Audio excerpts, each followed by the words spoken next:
ओंकारं बिन्दुसंयुक्तं नित्यं ध्यायन्ति योगिनः कामदं मोक्षदं चैव ओंकाराय नमो नमः। अविरल शब्दघनौघा प्रक्षालति सकलभूतलमलकलंका मुनिभ्रोपाश्यतीर्था सरस्वती हरत नो दुर्गाम्। अज्ञानतिमिरान्धानां ज्ञानाञ्जनशलाकया चक्षुरुन्मीलितं येन तस्मै श्रीगुरुवे नमः। परम गुरुवे नमः। परम्पराचार्य गुरुवे नमः।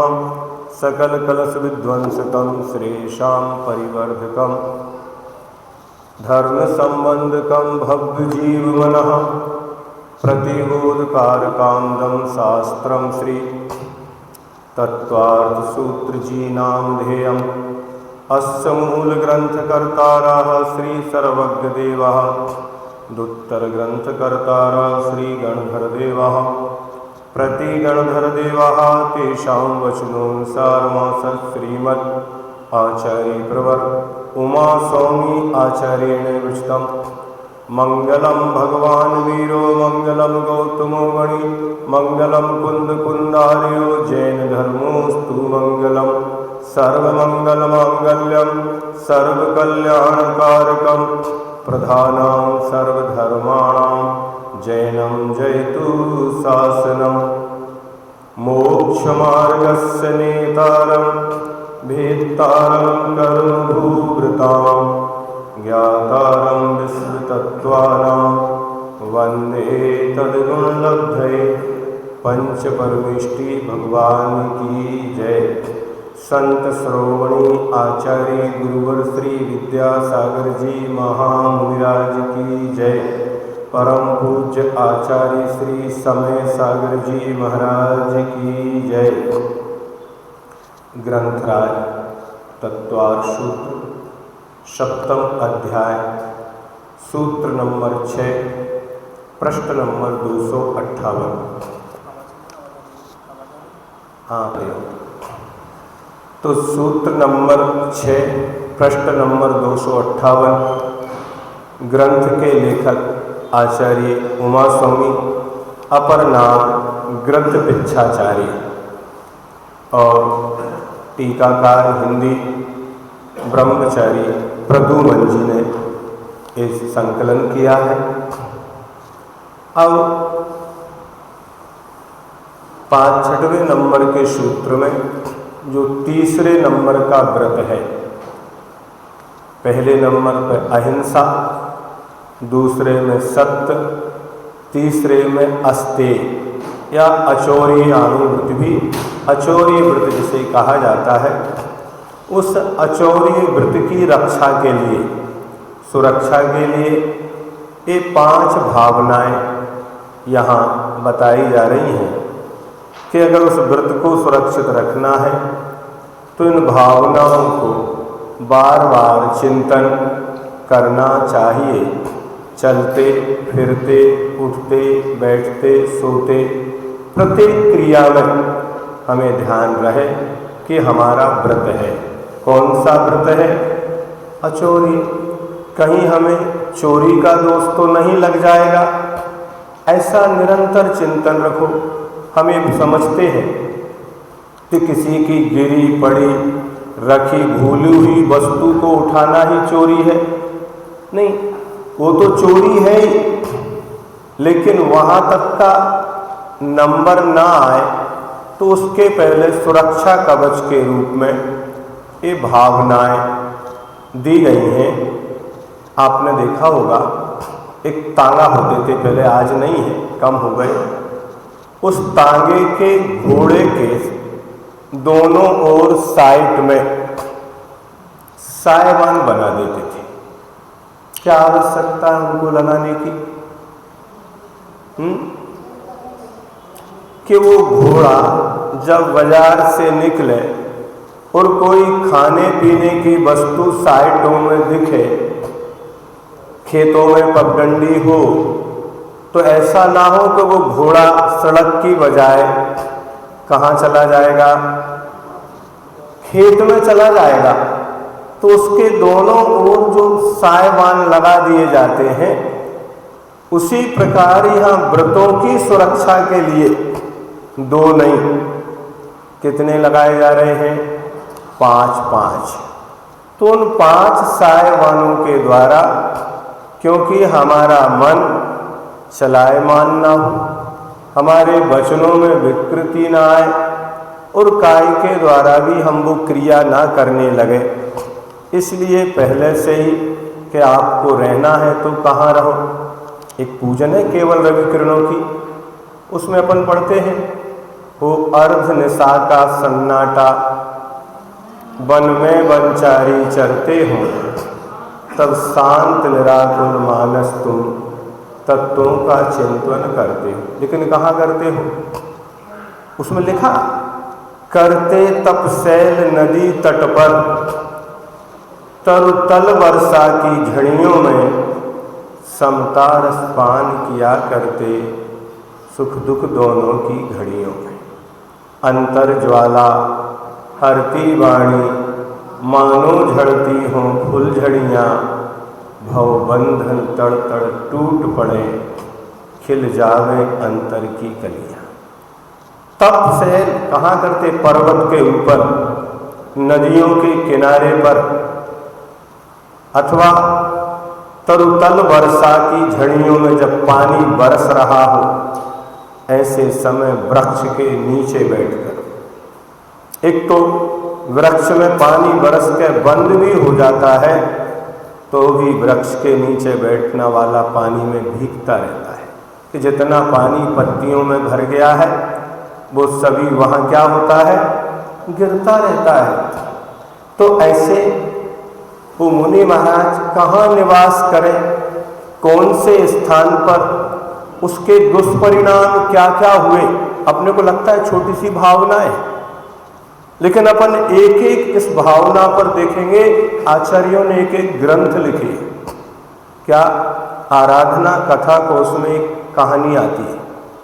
2 मित्र थे, एक वैश्य एक नापित नाई। अब दोनों ने मिलकर एक धर्मशाला यात्री निवास बनाया। क्या किया? अब अलग अलग दोनों का वहाँ पर ड्यूटी रहती थी, एक रहता था दूसरा नहीं रहता था। एक दिन संयोग से कोई मुनि महाराज, सर्दी का समय था, वो धर्मशाला के यात्री निवास के बाहर वृक्ष के नीचे बैठे हुए थे। जो वैश्य था वो गुरु भक्त था, मुनि भक्त था। उसने निवेदन किया, महाराज पास में ही हमारी यात्री निवास है, आप जाएंगे तो पवित्र भी हो जाएगा और रात्रि में आप रहेंगे। उसके निवेदन को स्वीकार करके वो उस धर्मशाला में आ गए। लेकिन दूसरा जो था वो उनसे द्वेष रखने वाला था, और उसने जैसे ही देखा कि हमारी धर्मशाला में हमारी बिना अनुमति के ये महाराज कैसे रुके हैं, उनसे पूछा, आपने पैसा जमा करवाया क्या? अब महाराज के पास कोई परिग्रह तो होता नहीं है, कोई एंट्री नहीं है, नहीं, बिना उसके आप नहीं रुक सकते हैं। आपको इस धर्मशाला का क्या देना पड़ेगा? किराया देना पड़ेगा। महाराज तो मौन हो गए, सामायिक का समय था, कुछ बोले भी नहीं। और उसने अपने नौकरों को बुलवाया, सुरक्षा गार्डों को, महाराज को पाटा सहित उठाया और बाहर रखवा दिया। क्या किया? जब कसाई आती है तो व्यक्ति कुछ भी कर सकता है।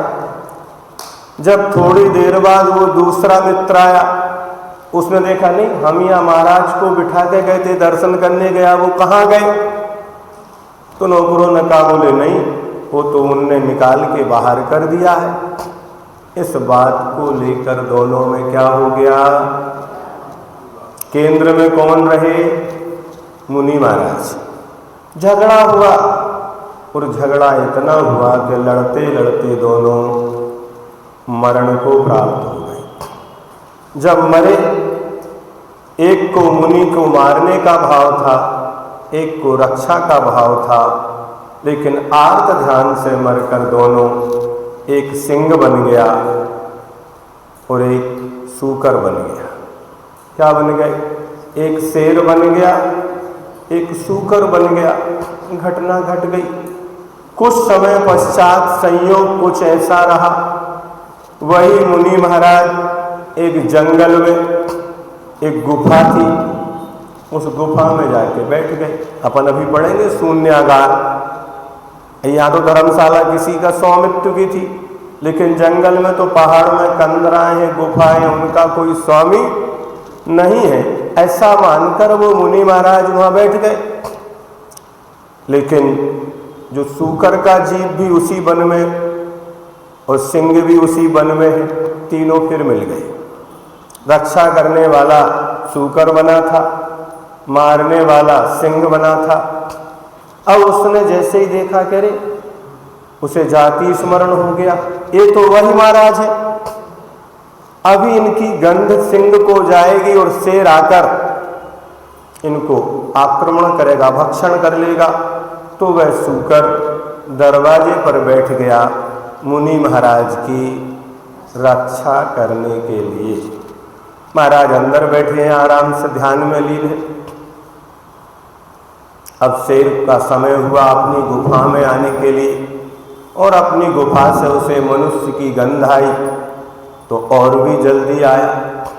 लेकिन देखता है कि हमारे दरवाजे पर तो कौन बैठा है? सूकर बैठा है, पहरा दे रहा है।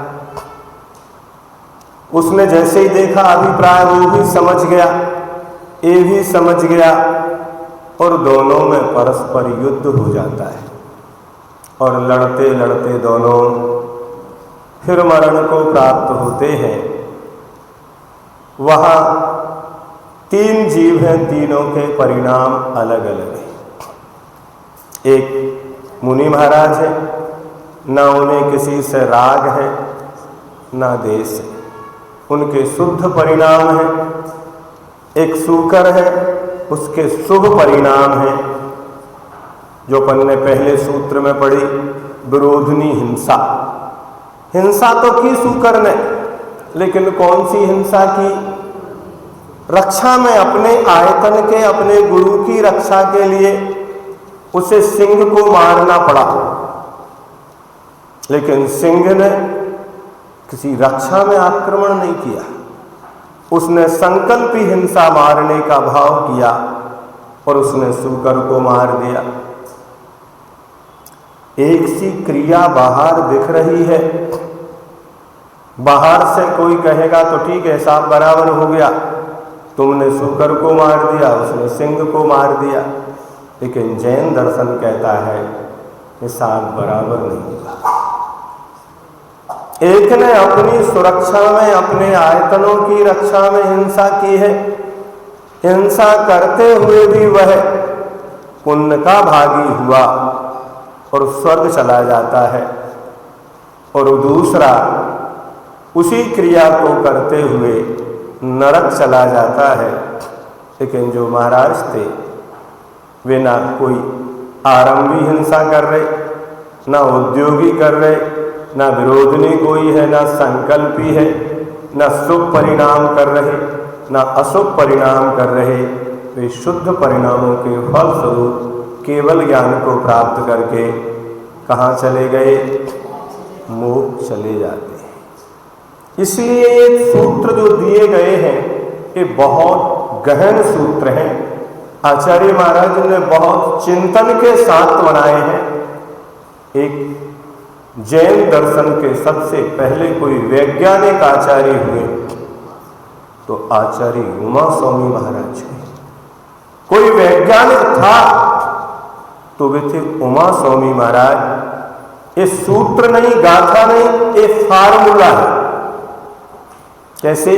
जैसे वैज्ञानिक लैब में बैठकर फार्मूला के द्वारा नई नई खोज करते चले जाते हैं, ऐसे इन आचार्य महाराज ने एक मानव जाति के लिए, अपने कल्याण के लिए एक फार्मूला दिए। इन फार्मूला को देखने में समझ में नहीं आता, लेकिन जिस विषय का जो विद्यार्थी होता है शिक्षक होता है वह जानता है कि H2O इसका मतलब क्या है।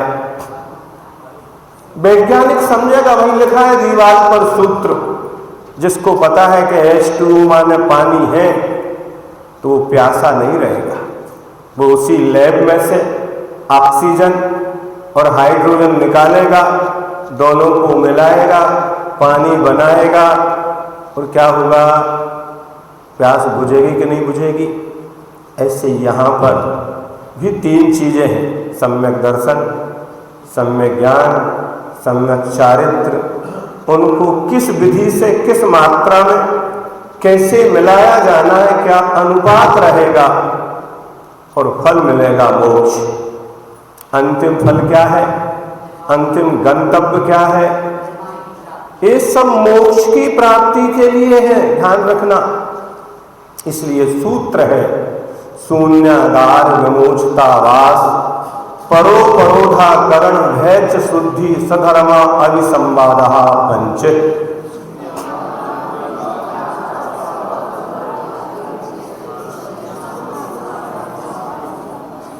शून्यागार विमोचतावास परो परोधा करण भैच शुद्धि सधर्म अभिसंवाद पंच।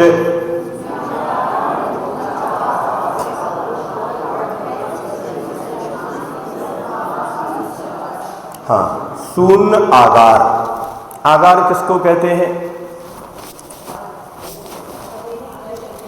बसने का जो स्थान होता है, रहने का जो स्थान होता है, उसको बोलते हैं आगार। अब सरल भाषा में कहें तो अपने रहने का स्थान घर कहलाता है, वाहन के रहने का स्थान गैरेज कहलाता है। बोलते ना, आप राजस्थान की यात्रा करेंगे तो वहाँ डिपो को आगार लिखा जाता है। क्या लिखते हैं, यहाँ लिखते हैं डिपो। बस कहाँ मिलेगी, तो पहले परिवहन की, मध्य प्रदेश शासन की जो बसें चलती थी वो डिपो कहलाती थी, बराबर ना। इंजन जहाँ रखे जाते हैं लोगों वगैरह वो सब, तो ऐसे ही राजस्थान में उनको क्या बोलते हैं, आगार। जो राजस्थान से संबंध तुमको पता होगा, ठीक है ना। तो यहाँ आगार, इसी के द्वारा भेद करेंगे कि दो प्रकार के पात्र हैं, एक आगारी एक अनगारी। आगारी वह जिनका घर होता है, अनगार वह जिनका घर नहीं होता। लेकिन खुद का घर नहीं होता, फिर भी कहीं ना कहीं तो वह अपना आवास बनाते हैं, कहीं ना कहीं रहते हैं। तो वो उन्हीं महाराज के लिए तो शून्यागार हो गया। लेकिन हम भी कहीं ना कहीं रहते हैं, तो अपना घर भी, जब आप मकान खरीदते हैं, प्रॉपर्टी खरीदते हैं, तो आप बेचने वाले को बोलते हैं भैया खाली करा के दो। क्या बोलते हैं, किसी दूसरे का कब्जा तो नहीं है, किसी अन्य का अधिकार तो नहीं है। खरीदने के पहले आप पूरी प्रॉपर्टी की सर्च करवा लेते हैं कि किससे खरीदी, किसकी है, मालिक कौन है, जो दे रहा है वो स्वामी है या नहीं। हाँ, तभी तो ऐसे ही वो मुनि महाराज भी कहीं रुके, तो वो भी कहाँ रुके, शून्य आगार। किसी का स्वामित्व तो नहीं है, हमने अभी कहानी सुना दी, वो शून्य आगार नहीं था, इसलिए दो के बीच में झगड़ा हो गया। आजकल इसी को लेकर झगड़े हो जाते हैं, नहीं आप यहाँ नहीं रुक सकते, क्यों, ये तो हमारी है। तो कहाँ रुके, शून्य आगार। शून्य से मतलब स्वामित्व से रहित, उसमें शून्य से मतलब एकदम निर्जन नहीं, शून्य से मतलब क्या है, हाँ अब ये प्रॉपर्टी जीरो हो गई, तो वो शून्य हो गई, अब इसको कोई खरीदेगा नहीं, इस शासकीय संपत्ति हो गई। सरकार की तो सब जगह रहेगी, लेकिन पर्टिकुलर किसी व्यक्ति की नहीं होगी, किसी जाति की नहीं, संप्रदाय की नहीं, समाज की नहीं। अगर आप कभी उदयगिरी खंडगिरी गए हो, है ना, वहां पर खारवेल राजा ने जहाँ तक संभव है गुफाएं बनाई हैं, और अजंता एलोरा के पास भी गुफाएं बनाई गई। वे गुफाएं इसी उद्देश्य से बनाई गई थी कि कोई भी मुनि महाराज जो शून्यागार में निवास करने वाले होते हैं वे यहाँ आराम से अपना धर्म ध्यान कर सकते हैं। पहाड़ को तराश के जैसे आप पलंग बनाते हैं ऐसा पलंग जैसा बना है, तकिया भी बना है पत्थर का ही, पत्थर की सैया भी बनी है, कोई दरवाजे नहीं है उनमें, क्या नहीं है, कोई किवाड़ बंद नहीं करना, मतलब कोई भी आ सकता है, आगे आएगा परोपरूढ़ाकरण, आप दरवाजा बंद नहीं कर सकते, कोई भी आ जाए स्वागत है। और बड़ी बड़ी गुफाएं होती थी, हजारों हजारों साधुओं के संग वहाँ आराम से धर्म ध्यान अपनी साधना करते थे। आज वो समाप्त हुई, इसलिए नगरों में रहना पड़ा। तो नगर में भी ऐसे निवास होना चाहिए साधुओं के लिए जो किराए के ना हो, मांगे के ना हो, भाड़े के ना हो। हाँ, लिखा पढ़ो इसको आप ध्यान से। अब धर्मशाला है, महाराज आके रुक गए, ओ महाराज हमारी शादी के लिए बुक है, इस तारीख तक ही आप रुक सकेंगे, इसके बाद खाली करना पड़ेगा। ऐसा होता कि नहीं होता? या तो अपने पास है ही नहीं, किसी हमने दूसरे के लिए है, वो किराया मांगता है। इसको आगे आएगा, क्या आएगा, विसंवाद भी होगा, परोपरूढ़ाकरण भी होगा, क्योंकि दूसरे की बुक है। जैसे ट्रेन में सीट आप बैठे, आपकी यात्रा पूरी हुई, दूसरे को बुक कर दी गई, दूसरा आके बैठेगा। अगर एक सीट दो के लिए बुक हो जाए तो क्या होगा? हाँ, ध्यान रखो। इसलिए ट्रेन में कुछ आरक्षित सीटें होती हैं, कुछ अनारक्षित भी होती हैं, कि जिन्होंने बुक नहीं कराई है तो आरक्षित में रहने वाले ग्रस्त और अनारक्षित में बैठने वाले त्यागी व्रती, उनने कोई आरक्षण नहीं करा रखा है, आपने मकान आरक्षित कर रखा है। तो जनरल बोगी और स्लीपर कोच एसी अलग अलग होगी। आप उदाहरण के द्वारा समझे उनके लिए कि शून्यागार मतलब जनरल बोगी में आप बैठ जाएं तो आपको कोई उठा नहीं सकता, आपसे झगड़ा नहीं कर सकता। खाली सीट थी, आप आके बैठ गए, आप बैठिए। लेकिन आप रिजर्वेशन में बैठे हैं तो जिसकी सीट है वो आके कहेगा भैया ये टिकट नंबर देखो, आप गलत बोगी में आ गए, आपका टिकट क्या है? वो कहेंगे हमारी बुकिंग नहीं है, तो आपको खाली करना पड़ेगी। ऐसा होता कि नहीं होता? तो मुनि महाराज तो कोई रिजर्वेशन करवाते नहीं, आरक्षित है नहीं। त्यागी व्रती भी अनारक्षित ही है। व्रती बनने के बाद अपने घर में भी अगर रहो तो भी शून्यागार। हाँ, विचार करो, सबका हो गया, अब जो जगह बची वह हम रुक जाएंगे। जो व्रती होते हैं अथवा घर के मुखिया होते हैं, बड़े होते हैं, वो उदारता का परिचय देते हैं, भैया तुम सब देख लो, जो शेष बचे तो मुझे दे देना। माँ की तरह सबका पेट भर गया, अब जो बचा तो मैं ग्रहण कर लूंगी। ये उदारता है। तो शून्यागार कहाँ रहना? आगार माने क्या हुआ?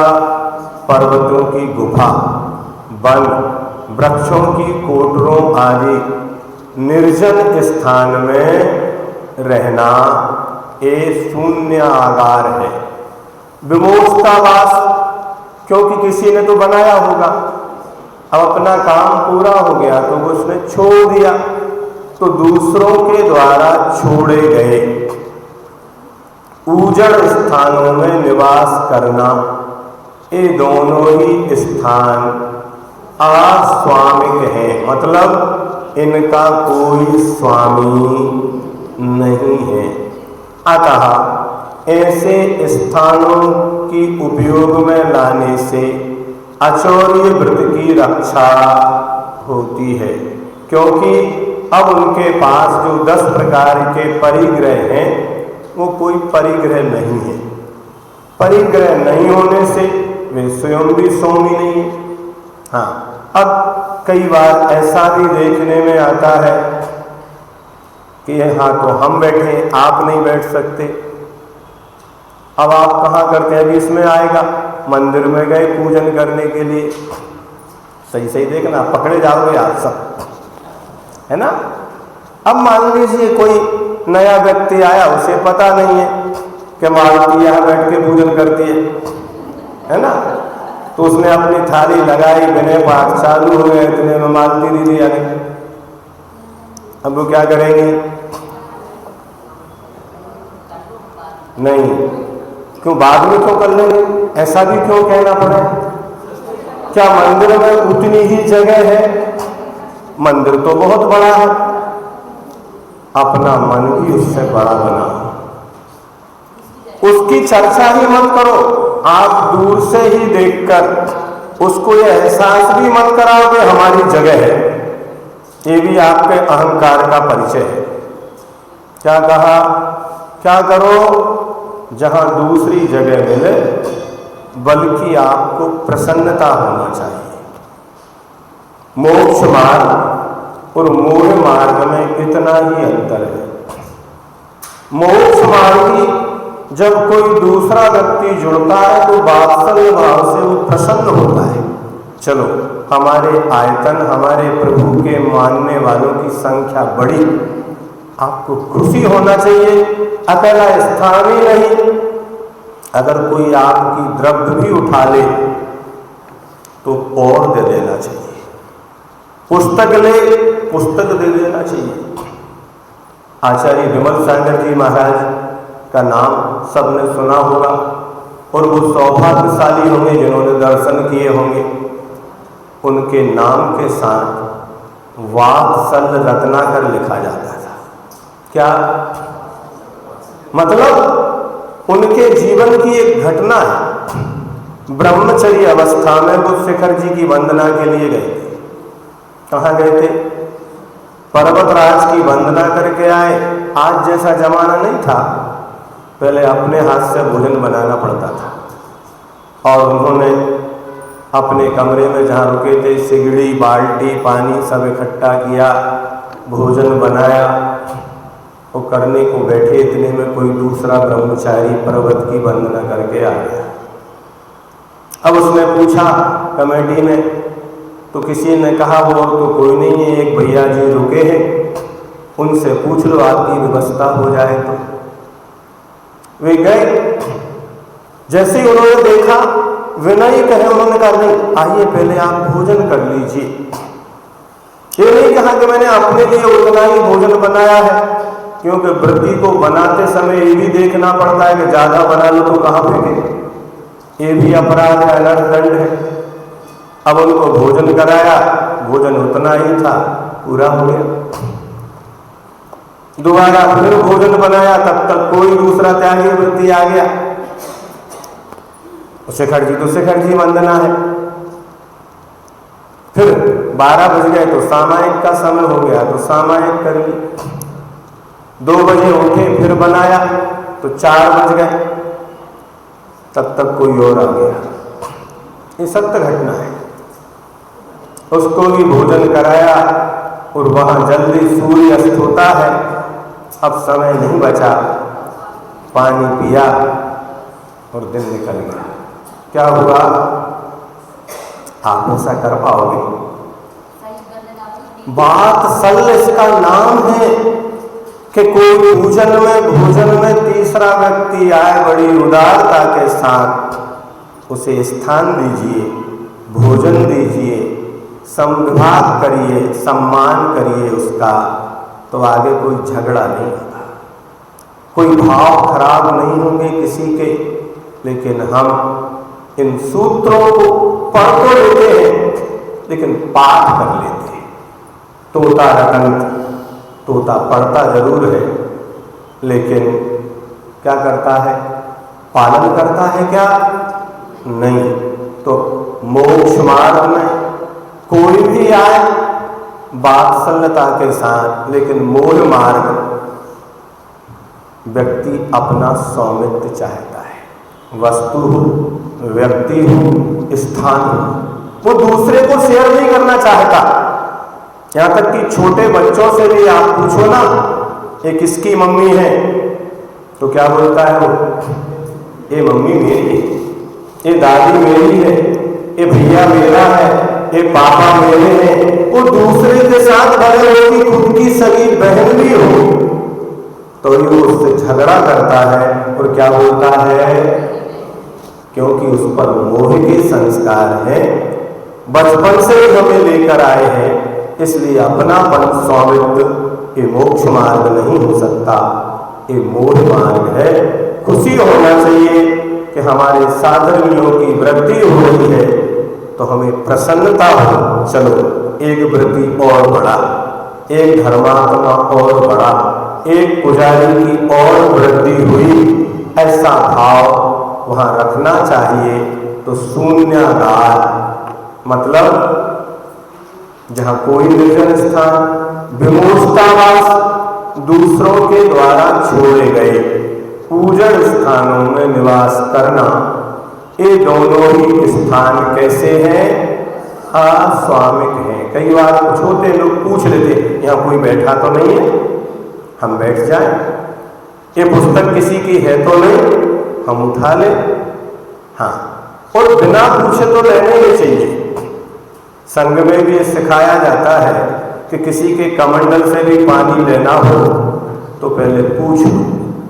हम आपकी पेंसिल उठा लें, हम आपका पेन ले लें, हम आपकी पुस्तक से पाठ कर लें, पूछो नहीं, क्या अंतर पड़ता है, आप क्या बोलते हैं, हम पढ़ी तो रहे हो, घर ले जा रहे हैं नहीं, अगर उसमें किसी का नाम लिखा है तो फिर पूछो। इसलिए गुरुजी कहते थे पुस्तकों पे मूल मत डालो, स्वामित्व मत डालो, नाम मत डालो, कोई भी उपयोग कर सकता है, किंतु यदि आपने पर्टिकुलर यहाँ तक कि अब तो भगवान भी हमारे हैं, बेदी भी हमारी है, मंदिर भी हमारा है, यह झगड़े अकेले मुनि महाराज को नहीं है भावना, ये हम सबके लिए भी है कि मंदिर हमारा नहीं भगवान का है, भगवान भगवान के हैं। कभी इस भाव के साथ मंदिर मत बनवाना कि मैंने बनवाया तो ये मेरा ही रहेगा और मेरे आगे वाली पीढ़ी का रहेगा, नहीं, ये भगवान का मंदिर है, समाज का है। अन्यथा इतिहास खोजेंगे जिन्होंने मंदिर तो बनवाए थे लेकिन उनकी पीढ़ियां डूब गई, आगे वंश नहीं चले, जब पीढ़ी नहीं होगी तो उत्तराधिकारी किसको बनाओगे, ध्यान रखना। ये बहुत सूक्ष्म विज्ञान है जैन दर्शन का। आपने बनाया, छोड़ दो। जैसे आप द्रव्य चढ़ाते हैं, चढ़ाने के बाद आप क्या करते हैं, उसको उठाने का भाव रखते, ऐसे ही जो वस्तु आपने दान में दे दी, चढ़ा दी, छोड़ दी, उस पर अपना नाम स्वामित्व मत रखिए महानुभाव, अन्यथा अपनी वो दुर्दशा होगी कि फिर आपको कोई नाम लेने वाला भी नहीं बचेगा। शून्य आधार बनाओ, मंदिर शून्यागार ही है, उसका कोई व्यक्ति स्वामी नहीं है, ट्रस्ट व्यवस्थापक है, आप स्वामी नहीं। क्या कहा, ट्रस्टी माने विश्वासी होता है, समाज ने आप पर विश्वास किया है और आप यदि विश्वास को करके मालिक बनना चाहेंगे तो फिर वहां परोखाकरण होगा। आ रहा है, आपका कार्यकाल पूरा हो गया, आप छोड़िए, ये दूसरा धक्का नहीं उतारेगा।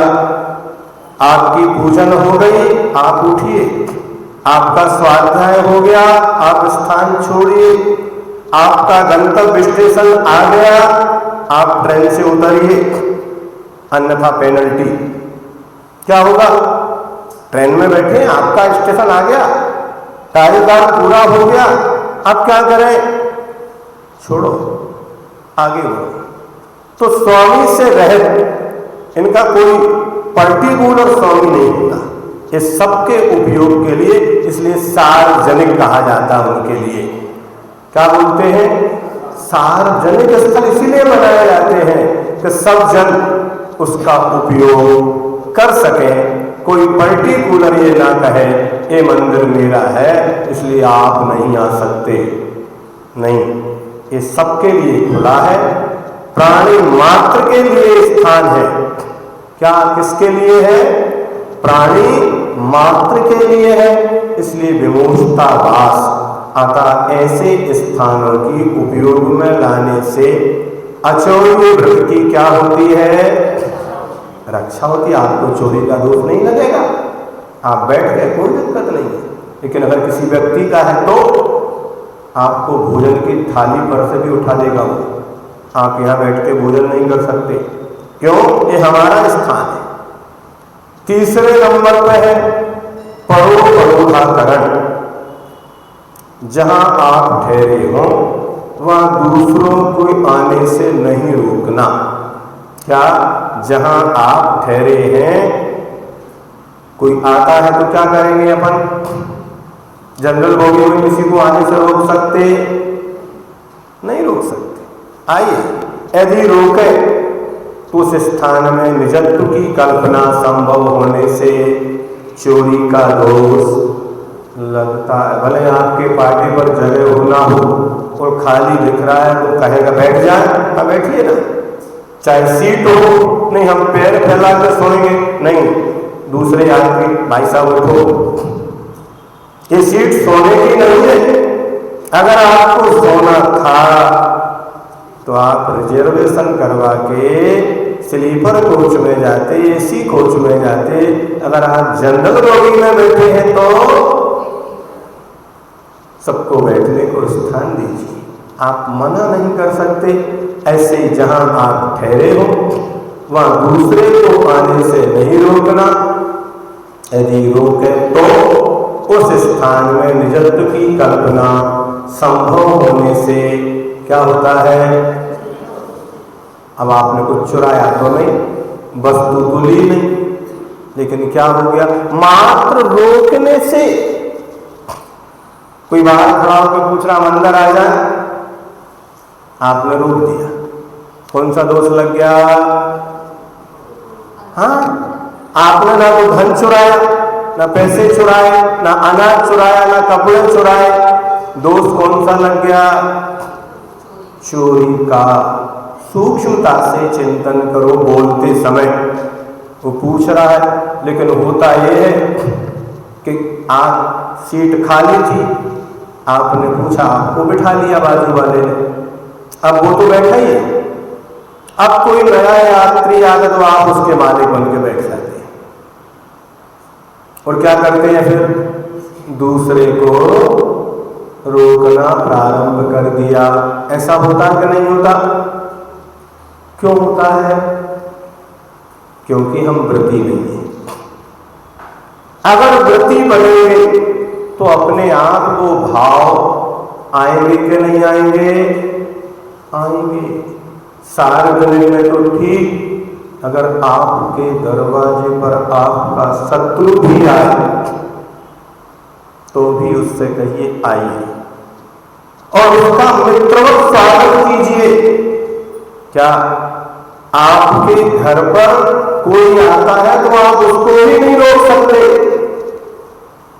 परोधाकरण हो जाएगा। आपसे वो आश्रय मांग रहा है, आपको बड़ा समझ रहा है, देने वाला हर समय दाता के रूप में आपको प्रस्तुत कर रहा है, कुछ आशा लेकर आपके पास आया है, उसे खाली हाथ मत लौटाइए। अगर आपने लौटा दिया तो आप अपने ग्रस्त धर्म का पालन नहीं कर रहे।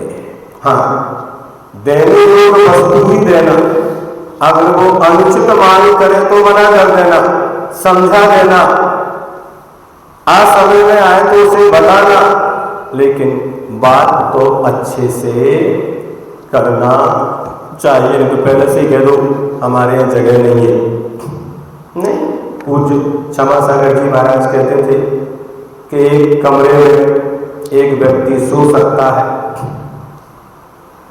2 व्यक्ति बैठ सकते हैं, 4 व्यक्ति खड़े हो सकते हैं, कोई बात नहीं है। वो कहानी सुनाते थे, वो अंदर कमरा था, इतनी जगह थी, एक व्यक्ति सो सकता है। किसी ने दरवाजा खटखटाया, उन्होंने कहा आ जाओ, अब अपन दोनों बैठकर रात निकालेंगे। तब तक एक और आ गया, क्या? तो उन्होंने कोई बात नहीं, थोड़ा सा और टाइट रहेगा, 3 बन गए। लेकिन फिर किसी ने कहा 4 हो गए। तो अंदर वाले कहते हैं अब क्यों आप दरवाजा खोल रहे हो? उन्होंने कहा ध्यान रखो, आपको भी हमने अंदर आने दिया है, तुम्हारी तरह ही हम भी सोचते तो तुम भी बाहर ही खड़े होगे। हमने आपको अंदर आने दिया। जब एक सो सकता है, 2 बैठ सकते हैं, 3 थोड़े से एडजस्ट हो सकते हैं, तो 4 व्यक्ति खड़े होकर भी रात निकाल सकते हैं। ये उदाहरण होता है, एक अतिथि संविधान होता है, परोपरोधाकरण नहीं, अब जगह ही नहीं है। ये भाव भी क्यों ला रहे हैं? घर में तो जगह बहुत है, मन में जगह होना चाहिए। अगर मन में जगह है तो घर में तो जगह बनती चली जाती है। आज घर बड़े होते जा रहे हैं और मन क्या हो रहा है? छोटे होते जा रहे हैं। सोचिए, जो मकान के मालिक है उसको घर से बाहर निकाल देंगे, ये परोपरोधाकरण है। संतान अपने पुत्रों को उसी घर से बेदखल कर देते हैं, ये परोपरोधाकरण है। अकेले मुनि महाराज के लिए नहीं, स्वामी कौन था उसका? उस मकान के मालिक को निकाल के आपने बाहर कर दिया, ये क्या हुआ? फिर भी कह रहे हम व्रती हैं। किसने कहा आप व्रती हैं? आपके पास तो व्रत की ये भावना भी नहीं है। ये क्या है? ये भावना है। अगर व्रती बनना है तो इन भावनाओं को समझिए कि व्रती कैसे होते हैं, कैसे वो भावना लाते हैं, तब कई व्रती बनते हैं। ऐसा थोड़ी कि बन गए व्रती, नहीं, पहले भावना। क्या एक महिला थी, उसके संतान नहीं थी, लेकिन उसकी भावना थी कि मेरे संतान हो। एक संत के पास पहुंच गई, बाहर से देख कर संत समझ गए इसकी परीक्षा ली। तो उन्होंने कुछ खाने की सामग्री उसको दी, आप बाहर बैठ के जलपान ग्रहण करो, तब तक हम दूसरे व्यक्ति से मिल रहे हैं, फिर आपको बताएंगे। वो जैसे खाने की सामग्री लेकर बाहर निकली, छोटे छोटे बच्चे बहुत सारे बाहर खड़े हुए थे, उसके पीछे लग गए। उन्होंने कहा माँ। बच्चों ने क्या कहा? एक बहुत ही मार्मिक शब्द है, उस शब्द की अर्थ की ओर कोई नहीं जाता। उन्होंने कहा माँ कुछ हमें भी दे दो थोड़ा सा। तुम्हें थोड़ी दिया है, ये तो हमें खाने को दिया है, तो हम खाएंगे। और उसने किसी को ये दाना भी नहीं दिया, सामने जाके बैठ गए, पूरा जितना दिया था आराम से खाया पिया और आके बैठी संत के पास। उसने अपनी बात रखी तो उन्होंने कहा आप ऐसे ही ठीक है। क्या कहा? क्यों? क्योंकि तुम्हारे पास मातृत्व का भाव नहीं। मां शब्द को सुनकर भी तुम्हारा मन पिघला नहीं, तो मां बनकर तुम क्या करोगी? तुम्हें मां बनने का कोई अधिकार नहीं है। पहले मां बनने की भावना पैदा करो, फिर मां बनो। पहले व्रती बनने की भावना पैदा करो, फिर क्या बनो? अगर इन भावना के साथ व्रती बनेंगे तो कहीं विसंगतियां नहीं आएगी, कहीं आपको देखने को नहीं मिलेगा, कोई लड़ाई झगड़े नहीं होंगे। ध्यान रखने का, क्योंकि हम अपनी रक्षा के लिए कर रहे हैं, दूसरों के लिए नहीं। तो ऐसे परोपरोधाकरण जहां आप ठहरे हो वहां दूसरों को आने से यदि रोके तो उस स्थान में निजत्व की कल्पना संभव होने से चोरी का दोष लगता है। चौथे नंबर पर है भैक्ष शुद्धि। एक एक भावना पर एक पुस्तक लिखी जा सकती है। भिक्षा शुद्धि के ऊपर पूरा मूलाचार का अधिकार है, भिक्षा समिति का, श्राद्धों का श्राद्धाचार है, पूरा क्रिया को सारी। ऐसे ही थोड़ी एक शब्द है बात भिक्षा शुद्धि, नहीं। कैसे भिक्षा की शुद्धि रखें? तो शास्त्रानुसार भिक्षा की शुद्धि रखना, उसकी त्रुटि को न छुपाना, स्वादिष्ट वस्तु को अपने हिस्से से अधिक खा जाना। घर में होता है नहीं? आम का रस और करेले का रस, सही बताओ, आम का रस और करेले का रस दोनों में से कौन सा पसंद करोगे? आम का पसंद करो, उसमें कोई बाधा नहीं है, लेकिन दूसरे के हिस्से का पी जाना ये चोरी है। घर में जितने व्यक्ति हैं उनके हिसाब से सामग्री आती है, लेकिन आपको जो अच्छी लगती है वो आप अधिक मात्रा में ग्रहण करते हैं, और जो आपको रुचिकर नहीं है वो माँ के हिस्से में जाती है। एक चोरी का दोष है। हम दूसरे के हिस्से का भोजन यदि ग्रहण कर गए, साधु की वृत्ति ब्राह्मणी वृत्ति कहलाती है कि भोरा फूल के ऊपर बैठे पराग को ग्रहण कर ले, लेकिन फूल को कोई बाधा ना पहुंचे। इसलिए भिक्षा की शुद्धि इनसे भी, यहाँ तक कि कोई वस्तु रखी है उसको लेने का भाव आ गया, खाने का भाव आ गया, तो क्या होगा आपको पता है? उस पाप के फल स्वरूप मर के आप उसी में कीड़ा भी बन सकते हैं, खा तो नहीं पाए क्या? इसलिए साधु सिर्फ अपनी जो अंजलि में भोजन है उसके अलावा तुम थाली में उन्हीं को देने के लिए भी रखते हैं, तो भी उस पर स्वामित्व नहीं।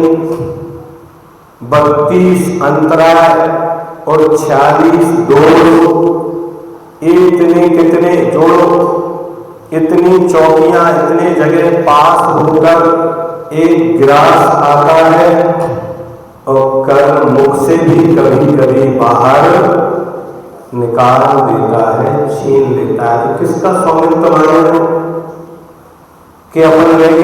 कहाँ, भाव ही नहीं करते। आप कुछ भी दिखाओ, सिर्फ उनके सामने जो है उतना ही देखो। कई बार लोग शिकायत करते, गुरु जी कहते थे तुमने उधर देखा क्यों? तुम तो अपनी अंजलि देखते, इसके अलावा तुम्हें देखना ही नहीं है। कौन आ रहा है, कौन जा रहा है, कौन दे रहा है, कौन ले रहा है, क्या लाया क्या नहीं लाया, इस सब देखने की आवश्यकता ही। अन्यथा तुमने देखा, लेने का भाव हो गया, उसने उठा के साइड में रख दिया। कई बार ऐसा होता है, सब दिखाते हैं, रखते हैं, लेकिन अंतिम समय तक चलता तो नहीं। ऐसा होता कि नहीं होता? सुबह से तैयारी की है,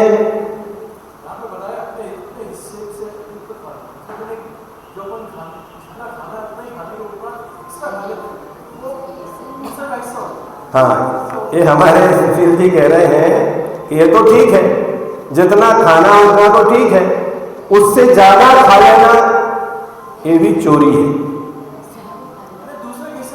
हाँ, ये तो कह रहे हैं ना, दूसरे के हिस्से का व्यक्ति ने भोजन बनाया था 100 व्यक्ति का, अब 50 व्यक्ति यदि 100 का भोजन कर जाएंगे तो 50 को क्या करना पड़ेगा? भूखा रहना पड़ेगा। इसलिए उतना ही खाओ जितना तुम्हें आवश्यक है। एक 4 तो अपनी अपेक्षा है, लेकिन 5वां इसमें दूसरा भी शामिल है। क्यों? क्योंकि अपने आप में विसंवाद नहीं होगा। विसंवाद जब भी होगा दो में होगा। किस में होगा? और विसंवाद विधर्मी से नहीं होगा, लड़ाई झगड़ा दूसरे के बेटे से नहीं होगा, विसंवाद दूसरे की बहू से नहीं होगा।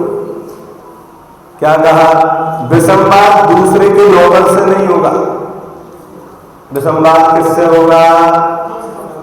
जिन्हें हमने अपना साधर्मी माना है, विसंवाद वही होता है। इसलिए किससे विसंवाद नहीं करना? पुस्तक को लेकर, वस्तु को लेकर, द्रव्य को लेकर, अभिषेक को लेकर। अभिषेक करने खड़े हैं, अब पहले मैं करूं, पहले मैं करूं, अगर नहीं मिला तो गुस्सा हो गए, पीछे जाके बैठ गए। यहां तक कि जो दान की राशि बोली है फिर वो भी हमने तो पहला कलश लिया था और हमें पहला कलश तो मिला ही नहीं, परिणाम खराब, चोरी का दोष। इसलिए प्रयास करो, उदारता के साथ खड़े हो जाओ। लो आप कर लो, हम बाद में कर लेंगे, आप कर लो, हम बाद में कर लेंगे। इतनी उदारता रखते तो देखो, लेकिन नहीं, धक्का मुक्की, यहाँ तक कि जहाँ जहाँ भीड़ होती है वहाँ लोगों का मरण भी हो जाता है। कई जगह भगदड़ मचती है, किसमें? इसी भीड़ में मंच टूट जाते हैं, दुर्घटनाएं घट जाती हैं। इसलिए अगर ये ध्यान रखो कि यहाँ तक कि आपको बैठने का स्थान नीचे और आप ऊपर जाके बैठ गए तो भी चोरी का दोष है। क्यों? पूछो पहले व्यवस्था पद से, हमें कहाँ बैठना है? अगर वो कह दे कि नीचे ही, हमें तो नहीं बैठना, फिर गुस्सा हो तो देखने की गाड़ी में घर चले गए। साधर्मी अभिसंवादा वही तो होगा ना। तो ऐसे सधर्मी भाइयों से मंदिर के पूजा के बर्तन, धोती, दुपट्टा, ये लिखा है इसमें, हम अपने मन से नहीं कह रहे, देख लेना आप। सामग्री के थाल, बर्तन आदि, शास्त्र सभा में बैठने के स्थान आदि पर झगड़ा विसंवाद है।